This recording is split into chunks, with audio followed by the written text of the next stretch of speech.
আজকে আমাকে ছেলের বাড়ি থেকে লোক দেখতে এসেছিল। কি? কেন দেখতে আসছে? মানে আমাকে বিয়ে দিবে না? আমাকে কি বসিয়ে রাখবে? আচ্ছা, তুমি কি একটা কাজবাজ করবে না? নয়তো বাবা আমাকে তোমার সাথে বিয়ে দিবে না। দেখো জেসিকা, আই নো তুমি আমার থেকে অনেক বেটার ডিজার্ভ করো, বাট তুমি যদি বেটার কাউকে পাওয়া যাও, আমি তোমাকে পাবো না। প্লিজ আমার হয়েই থাইকো।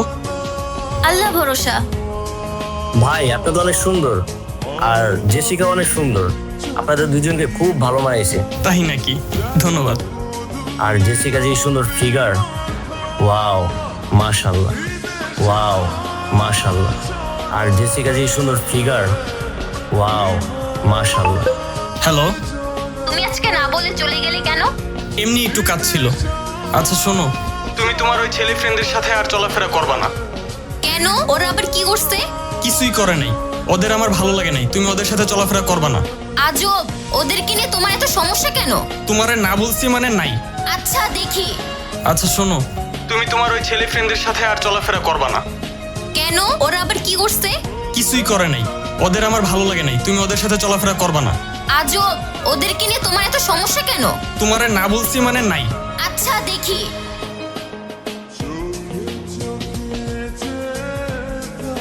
বন্ধুদের সাথে তোরা তো ঘেঁষে ঘিসি কিসের? হ্যাঁ, এত চিপকা চিপকে করে ছবি তুলিস কেন? কি চলতেছে তোদের মধ্যে? কয়টা লাগে তোর? কলেজ ফাঁকি দিয়ে বন্ধুদের সাথে ইটিস পিটিস করতে যাস? সমস্যা কি তোমার? তোমার মাইন্ড এত খারাপ কেন? আর আমার বন্ধুদেরকে নিয়ে কি বলো তুমি এগুলো? তোমার সাথে আর আমার সম্পর্ক রাখা সম্ভব না। নিজের মাইন্ড ঠিক করো আগে। নিজে একটা অকর্মার ঠেকি আবার আমার ক্যারেক্টার নিয়ে কথা বলো। ভালো থাকো। ব্রেকআপ। বল।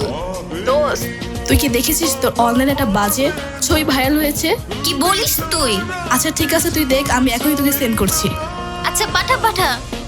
হ্যালো, তুই আমার জীবনটা শেষ করে দিলি। তুই এটা কেন আমার সাথে করলি? তুই এত খারাপ সেটা আমি জানতাম না। কি বলতেছো তুমি? তুই আর নাটক করিস না। তুই অনলাইনে আমার ছবি খুব বাজেভাবে এডিটিং করে ভাইরাল করে দিয়েছিস। তুই আমার জীবন শেষ করে দিলি। তুই এটা কেন করলি? তুই এত খারাপ। তুই একটা মানুষ না, তুই একটা জানোয়ার। তুমি আমাকে ভুল বুঝতেছো, আমি এই কাজগুলো করি নাই। আবার তুমি মিথ্যা কথা বলতেছো? তোর দেখলে তো বোঝা যায় তুই এই কাজটা করছো। আর জেসিকা, তোর উচিত তোর জুতোটা খুলে আর একটা মার।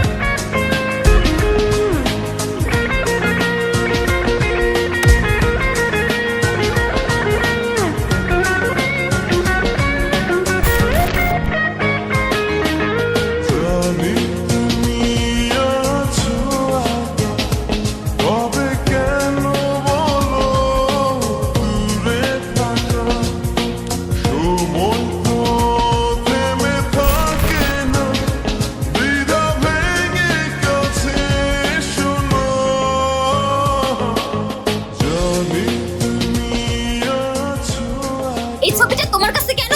তার মানে তুমি সবকিছু করছো, তাই না? না মানে আমার ভুল হয়েছে। ছি। জেসিকা, আমি তোমাকে সত্যি অনেক ভালোবাসি। তোমাকে পাওয়ার জন্য আমি এরকম করছি। প্লিজ জেসিকা, একটু বোঝার চেষ্টা করো। চুপ থাকো তুমি।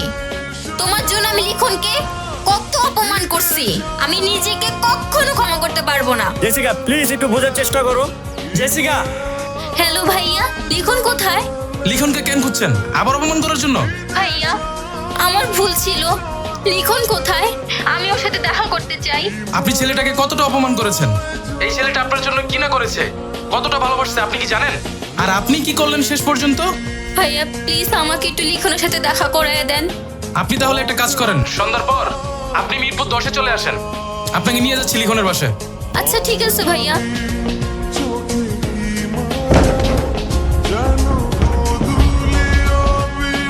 লিখন! তুমি যাকে চাও, যাকে তুমি ভালোবাসো, যার জন্য তোমার কষ্ট হয়, যার জন্য তোমার নিঃশ্বাস নিতেও কষ্ট হয়, তাকে যদি তুমি না পাও, দেখো পুনর্জন্ম হবে না। ওটা তো শুধু রূপকথার গল্পেই সম্ভব। দেখো তুমি যদি তাকে এই জন্মে না পাও, তাহলে তাকে আর কখনোই পাবা না, আর পাবে না সেই মানুষটাকে।